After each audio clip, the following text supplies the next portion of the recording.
ఒక విషయాన్ని ఒక కథను ఎట్లా రాస్తారంటే, ఇప్పుడు చెలి పేజ్ ఉంది కదా, మహిళల పేజ్ ఉంటుంది, అది ఆడవాళ్ళు మాత్రమే రాస్తారు. అందులో పూర్తిగా స్త్రీవాదం ఉంటుంది. పురుషులను ద్వేషించడమో వ్యతిరేకించడమే ఉంటుంది తప్ప పురుషులకు ఛాన్స్ ఉండదు. ఎండగడతారు. పురుషులది రియల్ టాలెంట్ను కూడా ఎండగడతారు, నెగిటివ్గా ఎండగడతారు. పూర్తిగా స్త్రీలను సపోర్ట్ చేస్తారు. ఇది కేవలం ఆడవాళ్ళు మాత్రమే రాస్తారు అని అనుకుంటారు. ఆడవాళ్ళుగానే రాస్తారు ఆడ. కానీ కొన్నిసార్లు మొగుడుగా రాసి ఆడవాళ్ళ పేరు పెడతారు అన్నట్టు. అది రచయిత గొప్పతనం. అసలు మొగుడు చెయ్యలేడు, స్త్రీవాదం చెయ్యలేడు, మొగుడి మస్తిష్కానికి అందదు. కానీ రచయిత స్త్రీవాదాన్ని కూడా రాయగలుగుతారు అన్నట్టు. అలాగే పురుషవాదం, పురుషులు ఏం చేస్తారు, స్త్రీలను ద్వేషిస్తారు. అదొక్కడే తెలుసు. కానీ ఏ పురుషుడు కూడా స్త్రీని అభిమానించడు. తోటి స్త్రీలాగా స్త్రీవాదం అనేది పురుషుడికి ఉండదు. పురుషవాదం ఉంటుంది. పురుషవాదం అంటే మగవాళ్ళు ఆడవాళ్ళను ద్వేషించడం, అదొక్కటే ఉంటుంది. ఆడవాళ్ళని ఎండగట్టడం ఉంటుంది తప్ప సపోర్ట్ చేయరు. కానీ ఇక్కడే ఒక స్త్రీ ఏం చేసిందంటే, పురుషుడుగా స్త్రీని ద్వేషిస్తుంది. స్త్రీని ద్వేషించిందంటే వాడు పురుషుడే అయి ఉంటాడు, కానీ తను స్త్రీ ఆడ. ఇట్లుంటుంది అన్నట్టు. అంటే చెప్పాలంటే ఇప్పుడు వాత్సాయన కామసూత్రాలు ఉన్నాయి కదా, ఆడవాళ్ళ గురించి బాగా రాశాడట. ఆడవాళ్ళ గురించి రాశాడు చక్కగా. అంటే ఇది ఆడవాళ్ళు మాత్రమే రాస్తారు, బహుశా వాత్సాయనుడు ఆడదేమో అని అనుమానం కలుగుతుంది. నిజానికి మొగుడు అవుతాడు కనుక అంత చక్కగా రాస్తాడు. ఇంకాస్త చెప్పాలంటే ఒక హీరోయిన్, అందమైన హీరోయిన్ ఎవరైనా ఇష్టపడతారు. కానీ తను పురుషుడు. కానీ పురుషుడు ఇంత అందంగా ఎట్లా ఉన్నాడు, స్త్రీలాగా చేయగలుగుతున్నాడు మొగోడు అని ఆశ్చర్యపోతాం. కానీ పురుషుడు, తమన్నా పురుషుడు అంటే నమ్ముతామా? అట్లుంటున్నట్టు. అలాగే ఒక హీరో చిరంజీవి, అందరికీ తెలుసు, hero, daring dashing hero, Venkatesh daring dashing hero. కానీ తర్వాత తెలిసింది ఏంటంటే తన అమ్మాయి. కానీ పురుషుడి గెటప్లో అలా అభినయం చేస్తుంది అంత చక్కగా. అంటే నమ్ముతామా? కానీ ఒక కళాకారుడు అట్లుంటాడు అనమాట. ఇక సింగర్ విషయానికి వస్తే, ఓ బాలసుబ్రహ్మణ్యం మొగుడు అద్భుతమైన పాటలు పాడతాడు. కానీ తను స్త్రీ, తను సుశీల ఆమె పేరు. కానీ పురుష గొంతుతో పాడుతుందంటే వింతగా ఉంటుంది. అబ్బా ఎంత టాలెంట్ అట్లుంటుంది. అలాగే స్త్రీ గొంతుతో పాడుతున్నాడు ఒక వ్యక్తి, కానీ అతను పురుషుడు అని చెప్తే ఆశ్చర్యపోతాం కదా. అరే చిత్ర అంటే అమ్మాయి అనుకున్నాం, కానీ తను పురుషుడా? కానీ అమ్మాయి గొంతుతో పాడి అమ్మాయి పేరు పెట్టింది, కానీ తను పురుషుడే నాట అంటే ఆశ్చర్యపోతాం కదా. ఒక కళ అలా ఉంటుంది అనమాట. ఒక కథ అనేది అలా రాయాల్సి ఉంటుంది. కంటెంట్ కూడా ఇలా తయారు చేయాలి. ఉదాహరణకి ఎదుటి వ్యక్తికి పుండైంది, గాయమైంది. అప్పుడు ఏం చేస్తుంది, దాన్ని కారం పోస్తే వాడు అరుస్తూ ఉంటాడు. దాన్ని టచ్ చేస్తే నొప్పి పెడతా ఉంటే వాడు అరుస్తాడు. ఈ విధంగా వాడిని బాగా బాధ పెట్టచ్చు. ఎందుకంటే వాడి బలహీనత మనకు తెలిసింది, వాని ద్వారానే తెలిసింది. అది మనకు తెలియదు వాని బలహీనత, వాడి ద్వారానే తెలుస్తుంది. ఓహో వీడు ఇట్లా చేస్తా అవుతాడని చెప్పి రోజు కారం వేస్తా అంటే అరుస్తూ ఉంటాడు. ఇదొక ప్రక్రియ. అలాగే ఎదుటి వ్యక్తికి గాయమైంది, దానికి మందు పూస్తే సంతోషపడుతున్నాడు. మంచి మంచి మందులు పూస్తూ ఉంటే వాడు సంతోషపడుతున్నాడు. ఇది మనం వాడిని సంతోషపెట్టచ్చు. ఎందుకంటే వాడి బలహీనత తెలిసింది, వాడికి గాయమైంది కదా, దానికి మందు కావాలంటున్నాడు. వాని ద్వారానే మనకు తెలిసింది. వాడికి మందు పూస్తూ ఉంటే ఏం చేస్తాడు, సంతోషపడతాడు. చూసినా, ఇట్లా ఎదుటి వ్యక్తి బలహీనతను తీసుకొని వాడిని బాధ పెట్టచ్చు, సంతోషపెట్టచ్చు. రెండు విధాలు ఉంటుంది. ఇప్పుడు ఫెమినిజం కూడా పురుషుల బలహీనతను తీసుకొని వాళ్ళు వేధిస్తూ ఉన్నారు. అదొక ప్రక్రియ. అలాగే సినిమాల్లో మగ హీరో ఉంటాడు, కాబట్టి వాడి బలహీనతను వాడి ద్వారా తెలుసుకొని వాళ్ళు వాని ఈగోను సాటిస్ఫాక్షన్ చేస్తారు హీరోను సినిమాలలో. అంటే మగవాళ్ళ బలహీనత ఏంది, దాన్ని సాటిస్ఫాక్షన్ చేస్తూ సినిమాలు చేస్తారు. ఇట్లుంటుంది అనమాట. నొప్పి అనేది దెబ్బ తగిలిన వాడికి మాత్రమే తెలుస్తుంది, కానీ నొప్పి అనేది దెబ్బ తగలని వాడికి తెలియదు. అయితే మగవాళ్ళ బాధ, కామం ఏదైనా మగవాడికే తెలుస్తుంది. దాన్ని మగవాడి ద్వారా తెలుసుకొని ఆడవాళ్ళు మళ్ళీ మగవాడిని దెబ్బ కొడతారనమాట. ఇప్పుడు మనం చూస్తాం కదా, సెక్స్ సమస్యలు, అంగస్తంభన సమస్య, వీర్యం లీక్ కాకుండా ఎంతసేపు ఆపాలి, ఎక్కువసేపు సెక్స్ చేయాలంటే ఏం చేయాలి అనేది మగవాడికి మాత్రమే తెలుస్తుంది. కానీ దాన్ని ఆడవాళ్ళు చెప్తున్నారు, మగవాడి ద్వారా తెలుసుకొని చెప్తుంటారు. ఇది ఎట్లుంటుందంటే పిల్ల పుట్టి గుడ్డును వెక్కిరించినట్టు ఉంటుంది. కానీ అది తప్పది. మగవాడి ద్వారా తెలుసుకొని మళ్ళీ మగవాళ్ళనే దెబ్బ కొడుతున్నారు తప్పది ఆడవాళ్ళకు తెలియదు, జెన్యున్గా తెలియదు. అలాగే ఆడవాళ్ళ బలహీనత ఏందనేది ఆడవాళ్ళ ద్వారా పురుషుడికి తెలిస్తే పురుషుడు కూడా వాళ్ళనే రిజెక్ట్గా వాళ్ళ మీద ప్రయోగం చేయొచ్చు. అంటే పిల్ల వచ్చి గుడ్డును ఎక్కిరించినట్టు ఆడవాళ్ళ బలహీనత అనేది ఆడవాళ్ళ ద్వారా తెలుసుకొని వాళ్ళను మళ్ళీ ఒక భగ్న హృదయంలో చేయొచ్చు, పురుషుడు చేయొచ్చు. కానీ చాలామంది చేయరు, ఆడవాళ్ళని చేయరు. ఆడవాళ్ళు మగవాళ్ళని చేస్తున్నారు, కానీ ఆడవాళ్ళను మగవాళ్ళు భగ్న హృదయంలో చేయరు అనమాట. కానీ చేస్తే అట్లా కూడా అవుతారు, ఆడవాళ్ళు కూడా భగ్న హృదయంలో అవుతారు పురుషుడి ద్వారా. ఆడవాళ్ళ బలహీనత తీసుకొని ఆడవాళ్ళను మగవాళ్ళు ఎందుకు భగ్న హృదయులను చేయలేరంటే స్త్రీ అనుగ్రహిస్తే ప్రణయం, స్త్రీ ఆగ్రహిస్తే ప్రళయం. కాబట్టి పురుషుడు చేయలేడనమాట, అట్లా చేయడు. అది పురుషునికి ఆ లక్షణం లేదు. పురుషుడు ఆగ్రహిస్తే ప్రణయం, పురుషుడు అనుగ్రహిస్తే ప్రళయం అనేది లేదు. కాబట్టి ఆడవాళ్ళు మగవాళ్ళను భగ్న హృదయాలను చేయగలుగుతారు. అంటే మగవాళ్ళ ద్వారానే తెలుసుకొని మగవాళ్ళ మీదనే ప్రయోగం చేస్తుంటారు కదా. 5 ఇంట్ల పెద్దోడు పెళ్ళికి చిన్నోడు, 5 ఇంట్ల అట్లా చేయగలుగుతారు. కానీ మగవాళ్ళు ఆడవాళ్ళను చేయవచ్చు కానీ చెయ్యరు. ఎందుకంటే స్త్రీ అనుగ్రహిస్తేనే ప్రణయం, ఆగ్రహిస్తే ప్రళయం. కనుక పురుషుడు ఆ సాహసం చేయడు.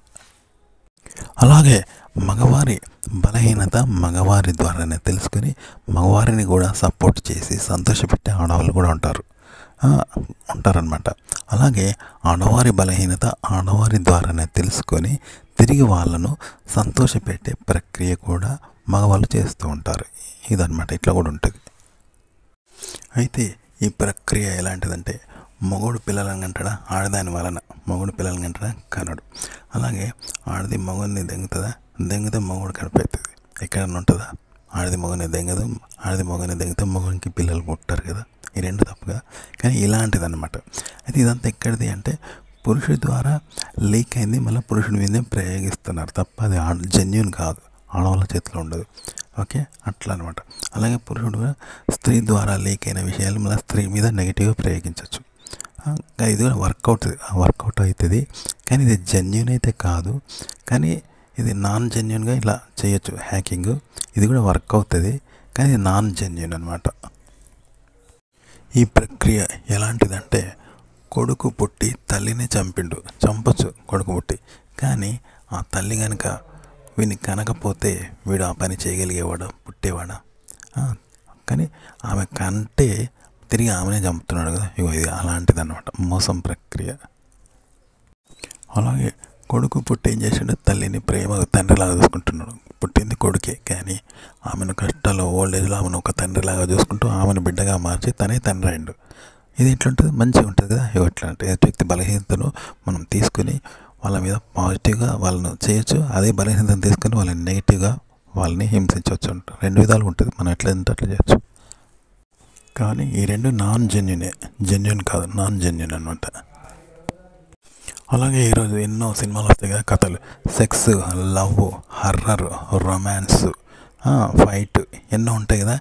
ఇవన్నీ కూడా ఇలాంటి ఈ ప్రక్రియ మీదనే, అంటే ఎటు వ్యక్తి యొక్క బలహీనతను అవకాశంగా తీసుకొని తిరిగి వాళ్ళ మీదే ప్రయోగిస్తారు. అంటే నెగిటివ్గా ప్రయోగించవచ్చు, పాజిటివ్గా ప్రయోగించవచ్చు. ఈ విధంగా చేస్తానంటూ అట్లా. ఓకే, మామూలుగా మనం ఒక కథ రాయాలన్నా సినిమా తీయాలన్నా ఏం చేస్తాం, షార్ట్ ఫిలిం మన అనుభవాన్ని, మన అనుభూతులు, మన కష్టాలు, మన బాధలు, మన ఎక్స్పీరియన్స్ తోటి, మన తెలివితేటలతోటే సినిమా తీస్తాం కదా. మనకున్న పరిజ్ఞానం అంతా మనం తీయగలుగుతాం. కానీ ఎదుటి వాళ్ళ సమస్యను అర్థం చేసుకోలేం, అంటే వాళ్ళ అనుభూతులను అర్థం చేసుకోలేం, వాళ్ళ సంతోషాన్ని అర్థం చేసుకోలేం, వాళ్ళ బాధను అర్థం చేసుకోలేం. ఓకే, అంటే ఎదుటి వ్యక్తిని ఇది అంటే ఎదుటి వ్యక్తి సమస్య అంటే కొట్టడం లాంటిది. ఎదుటి వ్యక్తిని కొడతాం ఎందుకంటే వాడి బాధ మనకు తెలియదు కాబట్టి. అట్లా అదే మనం పడతామా, పడం. ఇట్లా అలాగే మన బాధని చెప్పుకుంటాం, నన్ను ఇట్లా కొట్టిండు అని. కానీ ఒకరిని కొట్టేటప్పుడు మాత్రం అనుకో, అరే వాడిని తాకుతుంది అనుకోం కదా, వాడి నొప్పిని అర్థం చేసుకోలేడు. ఇది అంటుంది అనమాట. ఎదుటి వ్యక్తి సంతోషమైనా బాధ అయినా మనకు తెలియదు, దాని గురించి సినిమా తీయాలి. వాడి సంతోషం, వాని అనుభూతులు, వాని బాధల గురించి కంటెంట్ తయారు చేయాలి. వాడు డైరెక్టర్ అయితే ఎట్లా తీసుకుంటాడో వాడి బాధలు అట్లా, మనం డైరెక్టర్ అయితే మన బాధలు తీసుకుంటాం, మన సంతోషాలు తీసుకుంటాం, మన అనుభూతులు, ఆలోచనలు, మన క్రియేటివిటీ ఉన్నట్టే వాళ్ళ అనుభూతులు, వాళ్ళ బాధలు వాడు డైరెక్టర్ వాడు తీసుకుంటే ఎట్లుంటుందో అట్లా తీయాలన్నమాట. ఓకే, ఎదుటి వ్యక్తి సమస్య అనేది ఎట్లుంటుందంటే పూర్వజన్మ లాంటిది. పూర్వజన్మ అనేది అర్థమైందా కాదు, ఈ జన్మ మనకు అర్థమైంది కదా. అట్లా మన అనుభవం, మన అనుభూతి, మన ఆలోచన మనకు తెలుస్తుంది. కానీ ఎదుటి వ్యక్తి బాధ అనేది అర్థం చేసుకోవడం అంటే పరభాష లాంటిది. మనకు తెలియదు ఉన్నాయా, ఫ్రెంచ్, హిందీ, కన్నడ, ఇట్లా మనకు తెలియని భాషలు లాంటివి. అవి అర్థమవుతాయా? ఎదుటోడి బాధ మనకు అర్థం కాదు, ఎదుటోడి సంతోషం అర్థం కాదు, ఎదుటోడు అర్థం కాడు. అలాగే వచ్చే జన్మ మనకు అర్థమవుతుందా? పోయిన జన్మ మనకు అర్థమైందా? కాదు కదా. గత జన్మను తెలుసుకోవడం లాంటిది. ఎటువంటి అనుభవం, అనుభూతి, సంతోషం, బాధను అర్థం చేసుకోవడం. అది వాడికి మాత్రమే తెలుస్తుంది, వాడి బాధ వాడికి మాత్రమే తెలుస్తుంది. వాడి బాధను వాడు సమర్థించుకుంటాడు. దుర్మార్గుడైనా దుర్మార్గాన్ని సమర్థించుకుని హీరోలా చేసుకుంటాడు. మంచోడు మంచిగా సానుభూతి పొందుతూ ఉంటాడు, అది వాడి పర్సనల్. కాబట్టి తనను తాను హైలైట్ చేసుకుంటాడు కదా, వానికి వాడి హీరో. కానీ ఎదుటి వ్యక్తిని వాడు అర్థం చేసుకోడు. కాబట్టి మనం ఏంటంటే ఎదుటి వ్యక్తిని తనను తాను ఎట్లా హైలైట్ చేసుకుంటాడో అట్లా ఆడ మగ చిన్నపిల్లలు పెద్ద పిల్లలు వాళ్ళని వాళ్ళు హైలైట్ చేసుకుంటూ వాడు ఒక సినిమా తీస్తే వాని తెలివితేటలు ఆలోచనలు చేసి వాడు సినిమా తీస్తే ఎలా ఉంటుంది, వాడే డైరెక్టర్ అయ్యి తన గురించి తీసుకుంటే ఎట్లుంటుందో అలా మనం తీయాలంట. ఇది ఎట్లుంటుందంటే పరభాషను తెలుసుకోవడం లాంటిది. గత జన్మ మనం తెలుసుకున్నంత కష్టం అన్నట్టు. కానీ ఇలా తీయాలి, ఇలా తీస్తేనే గుర్తింపు వస్తుంది. డైరెక్ట్ అంటేనే ఇది. అలాగే మనం ఎదుటి వ్యక్తి ఇప్పుడు మన తెలివితేటలు ఆలోచనలు మన క్రియేటివిటీ మన గొప్పతనంతో చక్కగా గొప్పగా మనం షార్ట్ ఫిల్మ్ తీస్తాం కావచ్చు, ఒక కథ రాస్తాం, కంటెంట్ తయారు చేస్తాం, మనల్ని పొందుతాం, ప్రేక్షకులవి మనల్ని పొందుతాం. కానీ ఎదుటి వ్యక్తి యొక్క గొప్పలు తెలివితేటలు ఆలోచనలు క్రియేటివిటీతో గుర్తిస్తామా? అతను ఎలా తీస్తాడో అతని గొప్పతనం గుర్తించామో తెలుసుకోలేము.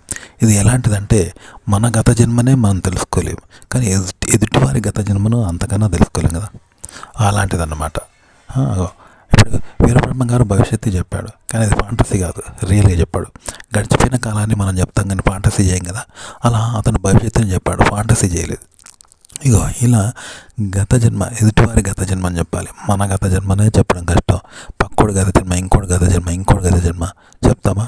ఇలా ఎదుటివారి సమస్యలను, అనుభూతులను, ఆలోచనలను, వారి కష్టాలతో పాటు వారి క్రియేటివిటీ, వారి గొప్పతనం, వారి సృజనాత్మకత, వారిలో డైరెక్షన్, వారిలో రచయిత ఉంటాడు కదా, దాన్ని గుర్తించి అలాగే వారిగా క్రియేట్ చేయాలి, దాని గురించి తెలియజేయాలి. అదనమాట మనం డైరెక్షన్ చేయడమైనా, కథ రాయడమైనా, కంటెంట్ చేయడమైనా. మనం సినిమాలను చూసి సినిమా తీయడం ఎలాగో నేర్చుకుంటాం కదా, అలా కాకుండా నువ్వు సినిమాని చూసి సినిమా తీయడం నేర్చుకోకు. జీవితాన్ని చూడు, సినిమాగా చూడు. జీవితాన్ని సినిమాగా చూడు. జీవితమే ఒక సినిమాగా చూడు. సినిమాకు సంబంధం లేకుండా జీవితమే ఒక సినిమా అంటే దాన్ని సినిమాగా చూడు. జీవితానికి ప్రేక్షకుడిగా నువ్వు. జీవితం అనేది నిత్య జీవితం సినిమా అయితే దానికి నువ్వు ప్రేక్షకుడిగా, దానికి నువ్వు దర్శకుడిగా, దానికి నువ్వు రచయితవుగా దాన్ని ఒక సినిమాగా చూడు. చూసి ఆ జీవితానికి మళ్ళా అదే జీవితాన్ని ఇతివృత్తంగా తీసుకొని ఆ జీవితాన్ని ఆ సినిమాగా జీవితం అనే సినిమాగా జీవితాన్ని ఇతివృత్తంగా తీసుకో, జీవితాన్ని సినిమాగా తీసుకొని అదే జీవితాన్ని మళ్ళా సినిమాగా ఓకే, అప్పుడు బాగా వస్తుంది అన్నమాట. ఎవరైనా ఒక రాజకీయ నాయకుడు డబ్బులు ఇచ్చి ఓట్లు వేయించుకుంటాడు, గెలుస్తాడు, డబ్బు సంపాదిస్తాడు.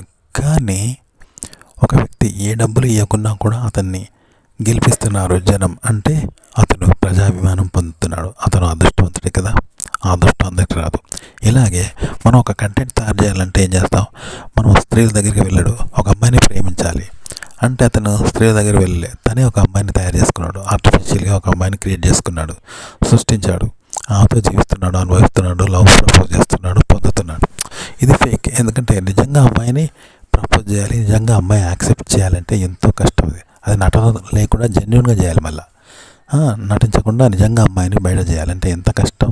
అది రియాలిటీ అంటారు. ఇలా ఆర్టిఫిషియల్గా అమ్మాయిని తయారు చేసుకుని తెచ్చిపెట్టుకున్న ప్రేమలు, తెచ్చిపెట్టుకున్న ప్రపోజల్స్, నకిలీ ఇవన్నీ ఇది వేస్ట్ అనమాట. ఒక కంటెంట్ కూడా అంతే. రియల్ లైఫ్ను రియల్ లైఫ్గా చూపించు, రియాలిటీగా చూపించు. అంతేగాని తెచ్చిపెట్టుకున్న ఆలోచనలు, తెచ్చిపెట్టుకున్న జీవితాలు, తెచ్చిపెట్టుకున్న కంటెంట్ క్రియేట్ చేసుకొని దాన్ని నువ్వు ఊహించి క్రియేట్ చేసి అనుభవించి సొంతంగా క్రియేట్ చేసి ఆర్టిఫిషియల్గా చేస్తే అదంతా ఫాంటసీ అవుతుంది. దానివల్ల సక్సెస్ వస్తుంది, జనం చూస్తారు, సక్సెస్ వస్తుంది, కానీ వేస్ట్ అనమాట. రియల్ లైఫ్ తీసుకో, రియల్గా అది రియల్గా చెయ్యి. అంతేగాని ఎక్కడ క్రియేటివ్ తెచ్చిపెట్టుకొని ఆర్టిఫిషియల్స్ చేసుకొని తెచ్చిపెట్టుకుని ఆలోచనలతో ప్రయోగాలు చేసి సక్సెస్ కాదు. ఇది హస్తప్రయోగం లాంటిది. హస్తప్రయోగానికి నిజంగా ఒక స్త్రీని అనుభవించడానికి ఎంత తేడా ఉంది, రియల్గా అంత తేడా. నిజ జీవితంలో అనుభవించాలి, కానీ అది మళ్ళీ నటన కావద్దు. నటన కాకుండా రియల్గా అనుభవించాలి. తను రియల్గా పడాలి నీకు. నిజంగా సెక్స్ చేయాలి. అది అదృష్టం ఎట్లా ఉంటుందో అలా చేయి. ఒక కంటెంట్ను నిజంగా నిజ జీవితాన్ని క్రియేట్ చేయి. అది గ్రేట్. మనం ఒక తెలుగులో లేని విషయాన్ని ఇంగ్లీష్లో సెర్చ్ చేస్తే అక్కడ ఉంటుంది దాని గురించి. అప్పుడు ఏం చేస్తాం, దాన్ని తెలుగులోకి ట్రాన్స్లేషన్ చేసి వాడుక భాషలో తెలుగు ఆడియన్స్కి చెప్తాం. కానీ వాళ్ళు ఎక్కువగా రిసీవ్ చేసుకోరు. ఎందుకంటే మనం చెప్పేది ఎలా ఉండాలంటే సినిమా పాట ఎట్లా ఉంటుంది, మామూలు భాషలో ఉంటుందా, ఒక వేదంలా ఉంటుంది కదా, అంత గొప్పగా చెప్పాలి. ఎందుకంటే వీధుల్లో కట్టిన గుడిని ఎవరు దర్శించుకోరు, అది దేవుడైనా. అదే తిరుపతి కానీ, యాదగిరి కానీ, కాశీ కానీ ఇలా చారిత్రాత్మక పుణ్యక్షేత్రాలు మాత్రం దర్శించుకుంటారు కదా, ప్రాముఖ్యత కలిగిందని. అలా మనం క్రియేట్ చేసిన ఆ మ్యాటర్ని ఇలా చరిత్రాత్మకంగా తయారు చేయాలి. అప్పుడే జనం రిసీవ్ చేసుకుంటారు. గుర్తుపెట్టుకోండి.